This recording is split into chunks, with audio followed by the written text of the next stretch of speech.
In this video, I'm going to show you how to make a 2D fondant Grinch.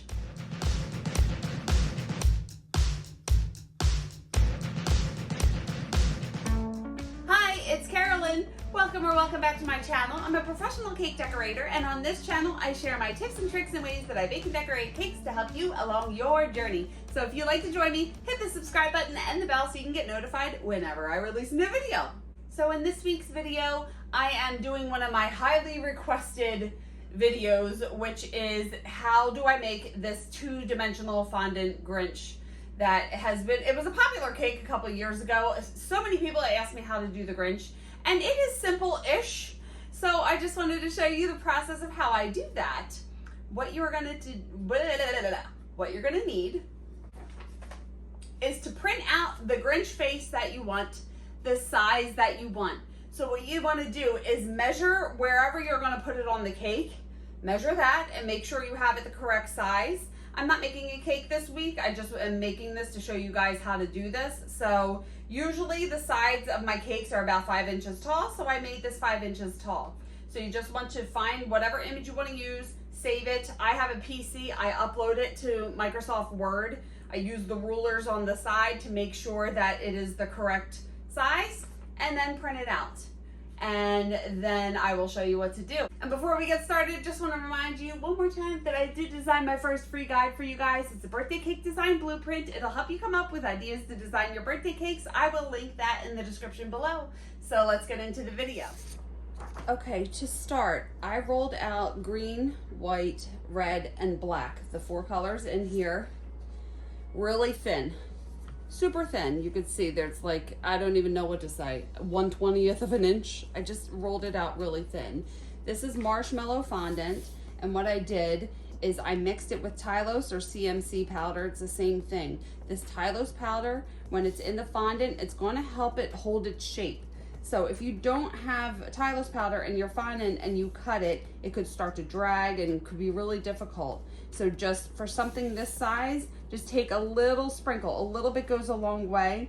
Sprinkle it into the fondant, knead it together, roll it out, let it sit for 15 to 20 minutes before you start to work with it. And it will start to hold its shape and make it a lot easier to work with. So do that for all 4 colors. And then to do this, I have a cutting board. Underneath the cutting board, I have a piece of non-skid pad. That way when I'm cutting, this board is not gonna move around on me. I've had it move and mess me up before, and it's so annoying when that happens. I have a cutting board. I have a wet paper towel that I just fold and I keep in the corner. That way I can take my X-Acto knife and wipe any fondant off the blade, because fondant does start to stick to the blade as you cut. I have an X-Acto knife and other tools. I have a needle tool, a Dresden tool, and a paintbrush. You know, we'll need them as we go along. So I will link everything that I use in the description below. I don't think they make this Dresden tool anymore, but I can find something similar. I just like this because it curves up on the end, and there's a pointier end and a flatter end. It just makes so much easier to trace. Now I am going to just place this on top of the fondant. And I always say this, I'm sorry if I sound like a broken record, but when you place this on top of fondant, make sure it is not hanging off the fondant, okay? Lift it up, make sure that you go press down and feel fondant all underneath it. I've done it so many times where I start to trace something and then realize it's off the fondant, and then I have to start all over again. So what I'm gonna do is trace this green outline part to start. So when you are tracing onto the fondant, I like to use the flatter edge, not the pointier edge. And just make sure you're pressing hard enough to transfer the line onto the fondant underneath. If you press too hard and poke a hole, it's difficult to cut that hole out when you're cutting everything out. So just find a nice pressure that you want to put down. So just tracing the whole outline to start.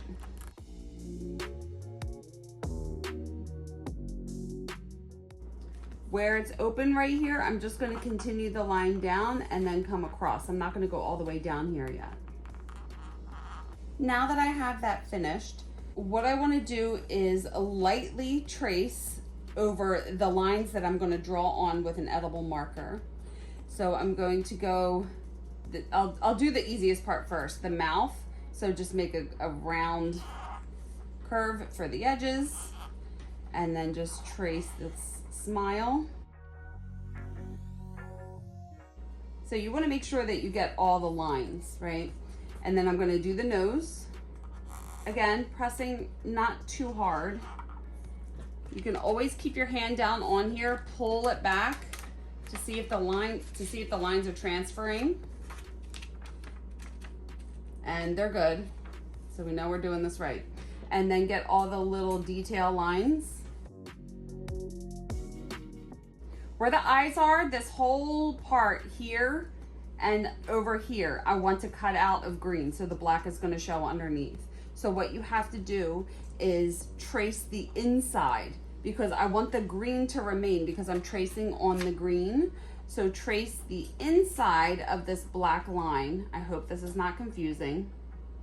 Stop where the nose is, come up to the middle, and then trace the inside of the black line the whole way around.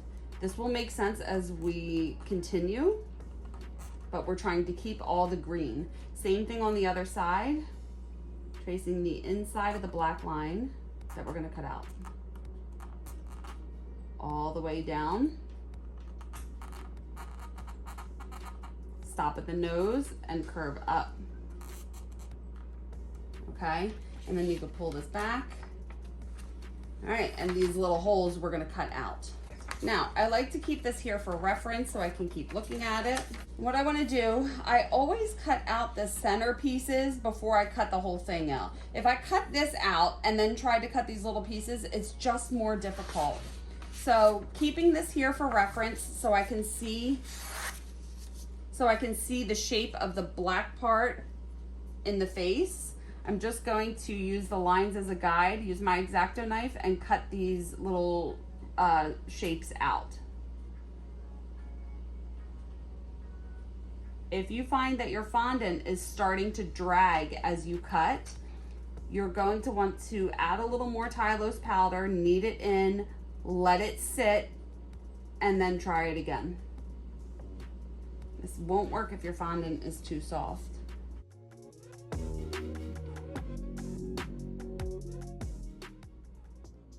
And lift that up. And do the same thing on the other side.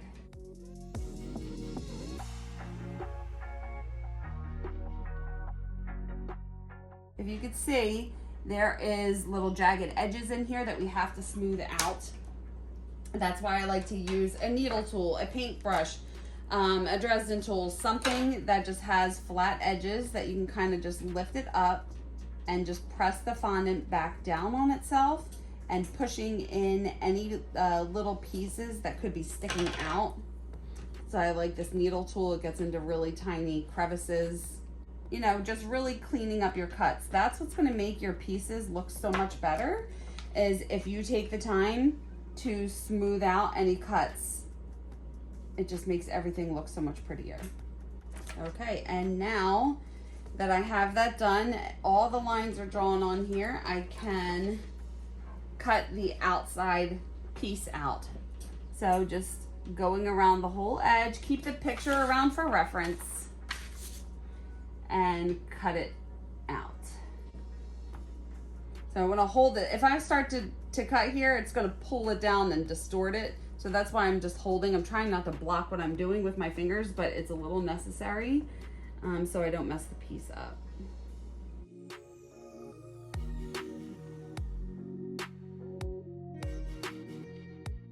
Be careful when you remove the fondant because the pieces could stick and you don't want to ruin what you cut.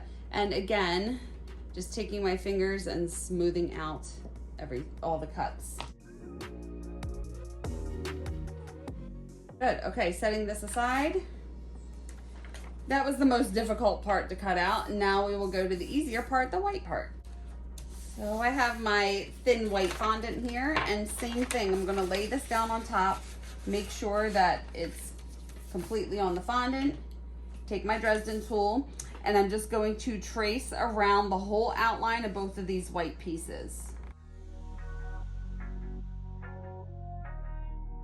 Now I'm coming all the way down here, so I'm just staying on the black part because I'm cutting the white part out, okay? So make sure you're just tracing the outside of the white. Hold your hand down, peel back the paper, make sure you can see it, okay? If you just want to be able to peel it back, because if you lift the paper up, you're not going to be able to put it back where it was. And same thing, I'm going to do the little puff and then I'll do the eyes.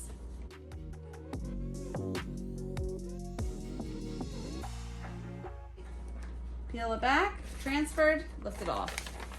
Keep the paper close for reference and then cut it out.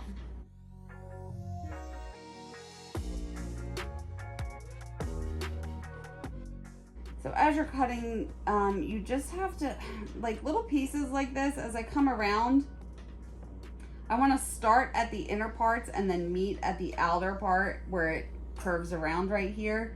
It's just a little easier than to come up and this way and then this way, you know, like it's just easier to start in the corners and come down. I don't know. I found it just to be easier. Why? I just screamed, I'm sorry. I found it to be easier to do it this way.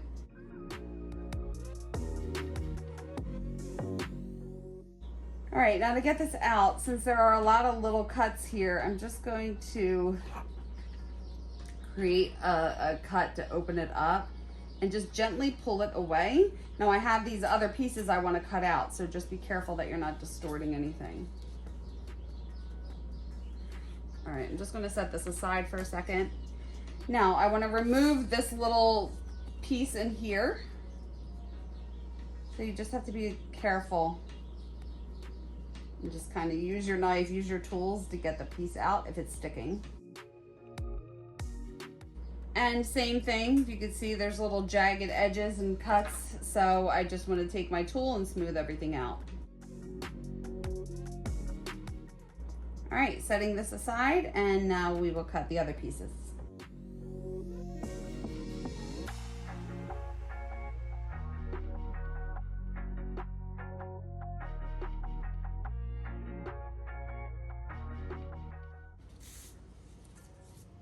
And good. And I'll set these little pieces aside and cut the red hat. Taking your red fondant, same thing.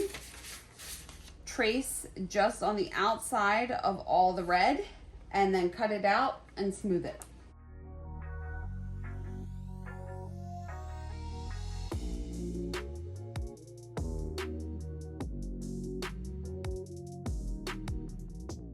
All right, I also have a cup with a little bit of water in it. Now I'm going to put this together. So grab the black piece and I'm going to build it from the bottom up. So I'm going to put the green face down. And in order to do that, I'm flipping it over. So here's the right side up, flip it over. When you get water on the back of this, what you want to do, make sure you go all the way to the edges. However, you don't want too much water because we are keeping this black outline. So if water seeps out from underneath the green, it's going to get onto this black part that you want to keep, and you don't want that to happen.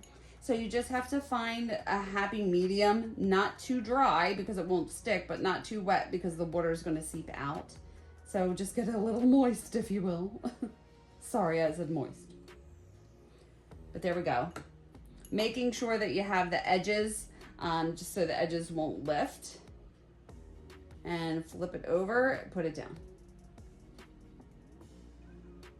And I'm just gently pressing everything into place.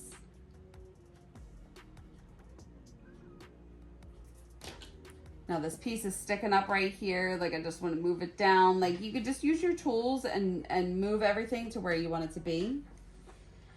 Now, for the next part, I'm going to grab this top piece and I'm just going to put it down and find the position I want it to be in. So I'm looking at the picture and seeing that this piece here is hanging over the side.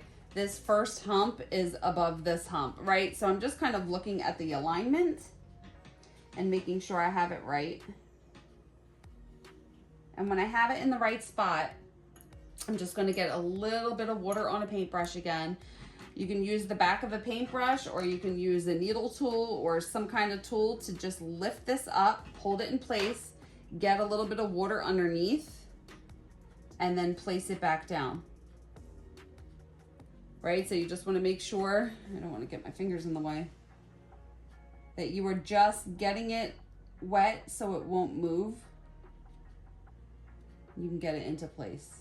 So I'm wiping up, I'm putting water on the white part, not on the black part. Oh my God, this table's so annoying. All right, now I want to put the red hat on. Same thing for this piece. You want to line it up. You see there's a little black line in between, so I don't want to press it all the way against here, right? So you need to leave a little bit of room. And just try to use this picture as reference, get it in the right position, and same thing. Take a little bit of water on the back of a paintbrush, lift up the piece, and get water. I'm painting the red part with the water, and press it back down.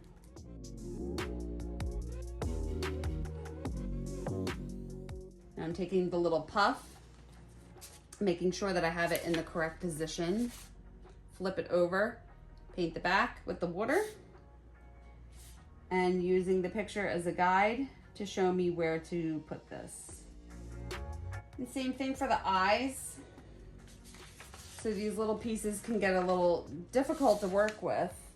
So since they're such a weird shape, I just want to make sure that I have it in the correct spot. It's not flipped over or anything, right? So if it's here, lift it up, flip it over, get a little bit of water on the back,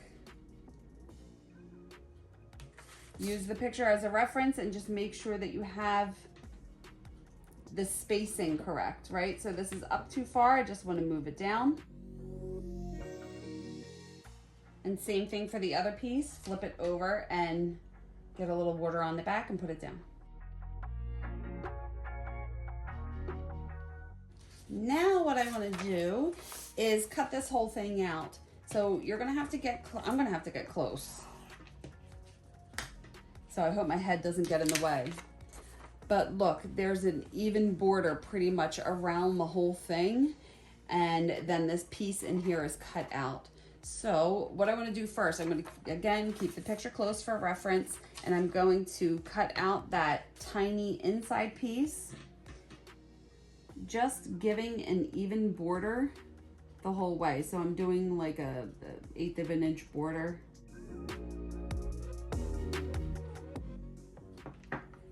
And before we cut the rest of it out, lift this up. Well, it's going to be easier to do it this way. Get your tools and just press down that fondant back down onto itself to smooth everything out. You can even flip it over. Might be a little easier. All right. Now you see right here how there is a little black piece sticking up, right? So I'm gonna have to cut that in. If I want to include it, I will. So I'm gonna come down here and then come out and cut the blue piece, or the black piece, sorry. So just cutting a little jagged edge.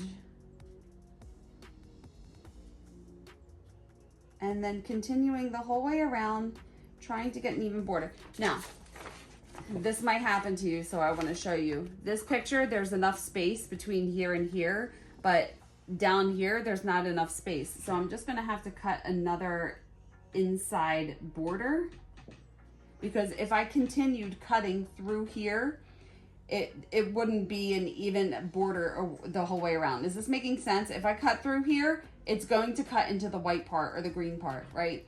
So you just have to look and see how your pieces are placed to make sure that you're just getting that even border the whole way around.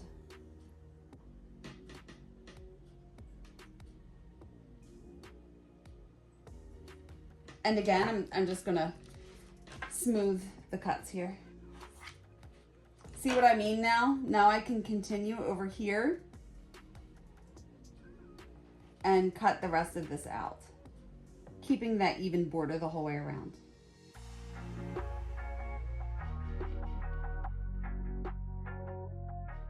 Now same thing over here, there's that little black piece sticking out.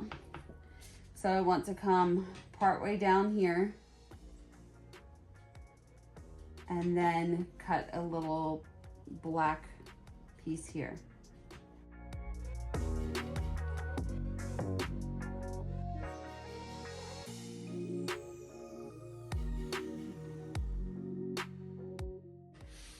And then remove that back part. Yay! He's looking like the Grinch. So again, sound like a broken record, but you can flip it over or whatever. Just use your fingers, smooth out these cuts however you can, using whatever tools, getting in the little creases. You know what to do. Now I can just manipulate these into, manipulate? Is that the right word? Maneuver these into place. Whatever. I just want to move the fondant a little, just finding whatever tools I can. And I just want to create a little more space here. You know, just refine it however you feel like you need to. And now for the final touch, just adding all the little detail in the face. So I have these black edible markers, right? I could see if I could find these and link these below. It at one end has like a wider tip. The other end has a thinner tip, okay? I find that these have dried out, but I have an edible printer and this is black edible ink. So what I like to do to keep my black markers going, I just pour a teeny bit, and this ink will get all over your hands. It's just like airbrush ink. You could also use airbrush ink if you'd like. And then once that's in the cap, then I can dip the tip, if you will. Just put the tip of the marker in there. It's going to be wet, so you just have to let it absorb into the felt. And then you could do a little tester. So I have this extra piece of fondant here and I can write on it and see how it works, right? So, I hate this frickin' table, it's so loud. Whatever. So, I find that writing with edible markers on fondant is a little tricky. So I don't want to just like a regular pen down here because it's going to skip, right? So you have to kind of, I like to do it on an angle and hold it here and then just kind of put the side of the tip down and draw like that, right? So I want to do a test with this bigger end too and see how that turns out. So dipping that in, letting it absorb and seeing the line that I get. Now,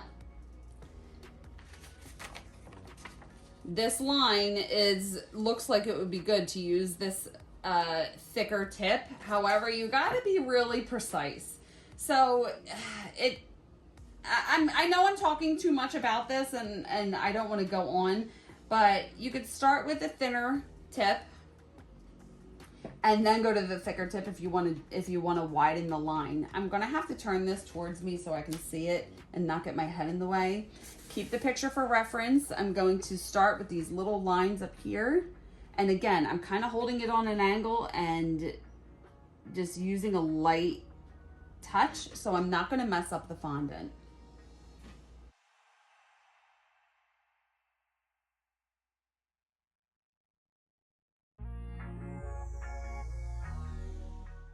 Yeah, I think this thinner tip is a lot better than that thicker one because you can always widen this with this end. You can make the line as wide as you want. Yeah, don't use that thicker end. It may make it a little more challenging.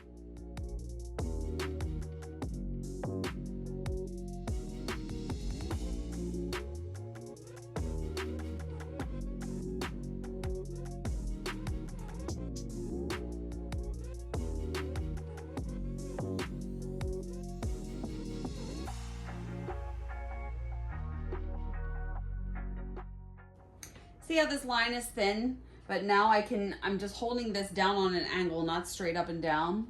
And I'm just going to retrace that line that I made, and I can actually make it a little wider like it is in the picture, right? Yeah, I like using the small one better.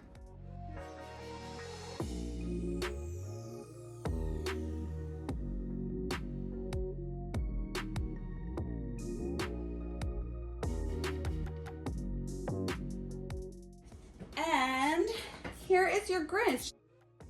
So here you go. Here is the adorable, simple-ish Grinch that's gonna look totes adorbs on your Christmas cakes or your holiday cakes or whatever cake you're gonna put it on. So I am not making a cake that needs this Grinch. What I want to do, I'll show you different ways to store it. So if you made this and you're not ready to put it on your cake, what you could do is get a styrofoam cake dummy in the size that the tier is that you're going to put it on. So this is a 6-inch dummy, and I would dry it on this dummy if I was putting it on a 6-inch cake. I have some push pins that I just put 2 of them in the bottom, and it's going to prevent the dummy from sliding around when it sits on the table. And then you can just put the Grinch on top so it can dry with a curve to it. That way when you put it on the cake, it's not going to break. If you are not putting it on the side of the cake, if you're putting it on top of the cake, you can just let it dry flat and put it on the top. But yeah, if you needed to have a curve, you wanted to dry with a curve. If you are not ready to use it, you can put it in a Ziploc bag. I have tons of these silver envelopes from, why was envelope so hard to say? I have tons of these silver envelopes. This is what the edible image paper, the icing paper comes in, and I always save these. I have tons of these. And I like to store any fondant decorations in here. I just feel like they work a little better than regular Ziploc bags, but you can definitely store it in a Ziploc bag, maybe 2 bags, if you want to really protect it from drying out. So I can keep this Grinch in here. And is this reflecting? Should I not hold this up? Anyway, I'm going to keep it in this silver bag, or you can keep it in a Ziploc bag until, what if I make a Grinch cake in a couple weeks? Maybe I can use it. I don't know. Maybe it'll go to waste. It would really suck if it did. But so yeah, if you're not going to use it right away, you can either dry it on a cake dummy or put it in a Ziploc bag and then put it on the cake when you're ready to. When I put them on a cake, I usually adhere it with a little bit of icing on the back, or some piping gel, or a little bit of water to get it to stick to the cake. So I think that is it. If you guys have any questions about this, leave it below and I will answer it. I'll answer the questions if I can. It's so weird the way notifications come up in YouTube. Sometimes I don't get a notification and then I see a comment. I'm like, I totally missed out on that comment, but I try to find all the comments that I can and reply to them. So if you have any questions about this, leave it below. And you don't have to do this technique just for the Grinch. You can basically do the trace and the cutout technique for anything that you want. It works for anything. So yeah, if you have any questions or comments, leave them below. And you can follow me on social media. I'm on Instagram and Facebook, and I have my website, and I will link everything below as well.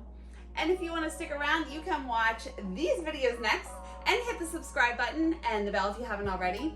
Please like this video if you liked it and got something out of it. It really helps me out. Thank you so much for watching. I appreciate you guys, and I will see you on the next one. Bye.